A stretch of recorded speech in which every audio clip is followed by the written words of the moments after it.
रावण ने अपने चरित्र को इतना बलवान, इतना विशालकाय, इतना बुद्धिमान होते हुए भी इतना छोटा गिरा दिया।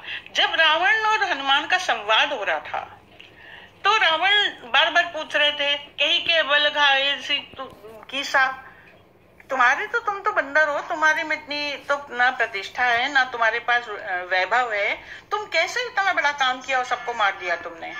तो उन्होंने रामचंद्र जी की तारीफ में बातें बतानी शुरू करी और ये कहा कि खर और दूषण को जिसने मारा। अच्छा, खर दूषण की बात आप लोग जानते होंगे।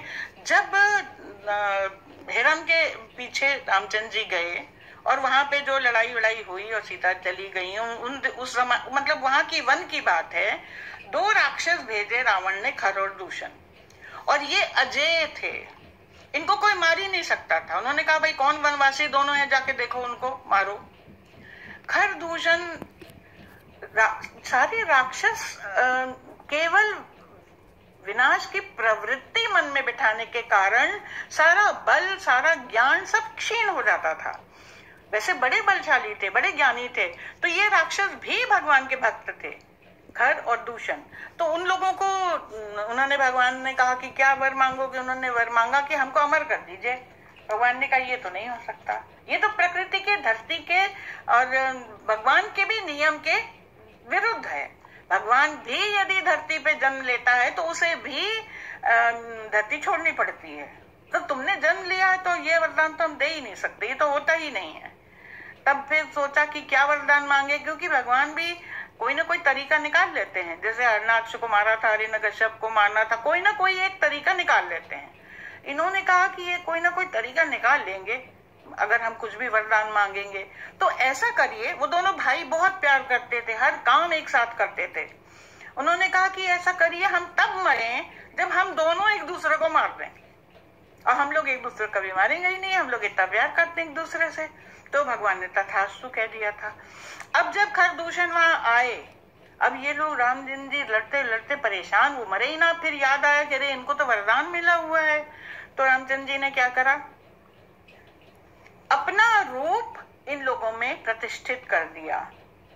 देखिए ये भी एक तरीका होता है, अपना रूप। खर को दूषण में रामचंद्र जी दिखने लगे, दूषण को खर में रामचंद्र जी दिखने लगा। और जब दोनों सामने सामने आए, उन्होंने सोचा वो राम है, उन्होंने सोचा वो राम ने, दोनों ने एक दूसरे को मार दिया।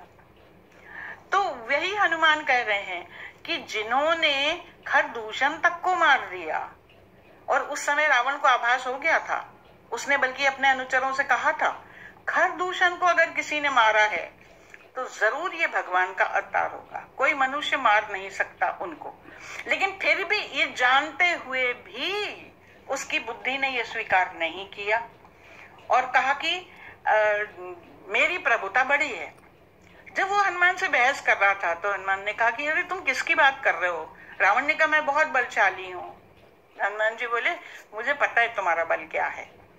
एक रामचंद्र जी के एक वानर 100 योजन समुद्र लांग करके लंका में घुस आया, और तुम इतने बलशाली, एक रेखा लक्ष्मण जी ने जमीन में डाल दी थी, तुम वो रेखा नहीं लांग पाए, और मैं 100 योजन समुद्र लांग के आ गया। कौन सी तुम्हारी प्रभुताई है। तुलसीदास जी ने एक जगह ये बताया है, लक्ष्मण रेखा का बड़ा भारी महत्व है। अगर आप दान दीजिए, दक्षिणा दीजिए, तो अपनी रेखा के, अपनी सीमा के अंदर रख के दीजिए। जहां उसको आपने लांघा तो आपका अपहरण हो जाएगा। और दूसरी तरफ यदि आने वाला आगंतुक यदि अपनी सीमा ला के अंदर आएगा तो वो जल जाएगा। मर्यादा एक बहुत बड़ी सीख है सुंदरकांड की। हर किसी को मर्यादित रहना है। हनुमान जी खुद मर्यादित रहे। उन्होंने सीता जी से कहा मैं ले जाता, लेकिन मैं क्या करूं, मुझे तो बस जितना करने को कहा है मैं उतना ही करूंगा। इस मर्यादा में थे।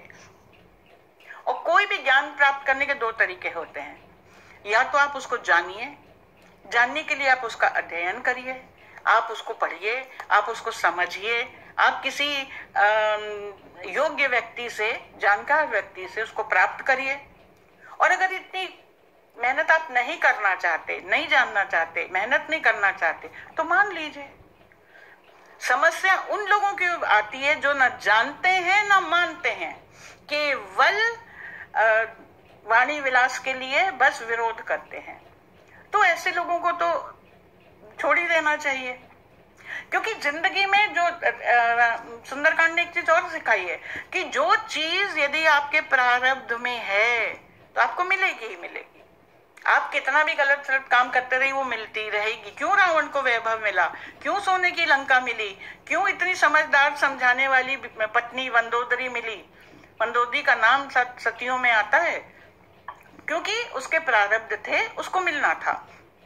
कई चीजें ऐसी होती हैं जो प्रारब्ध से नहीं मिलती, वो पराक्रम से मिलती हैं। आप प्रयास करिए, कोशिश करिए, उससे मिल जाएगी थोड़ी बहुत। लेकिन यदि आपके भाग्य में ही नहीं है तो क्या मिल सकती है पराक्रम से? नहीं मिल सकती। लेकिन वो मिलेगी। कैसे मिलेगी? यदि ईश्वर की अनुकंपा हो। और ये बात शंकर जी ने पार्वती जी से रामायण में कई जगहों पे बताई है कि अनुकंपा से आपका प्रारब्ध, आपका भाग्य, आपका सब चीज ईश्वर चाहे तो बदल देता है। वो परिस्थिति ऐसी कर देगा कि आपको मिल जाएगी। तो अब ये मनुष्य के हाथ में कितना बड़ा विकल्प सौंप दिया है। आप चाहे जानिए, चाहे मानिए, चाहे पराक्रम करिए, चाहे अनुग्रह प्राप्त करिए, चाहे अनुकंपा लीजिए, कुछ नहीं तो इतनी सेवा करिए, इतना प्यार करिए, इतना विश्वास करिए कि प्रसाद रूप में आपको प्राप्त हो जाए। बहुत तरीके हैं ईश्वर कृपा पाने के।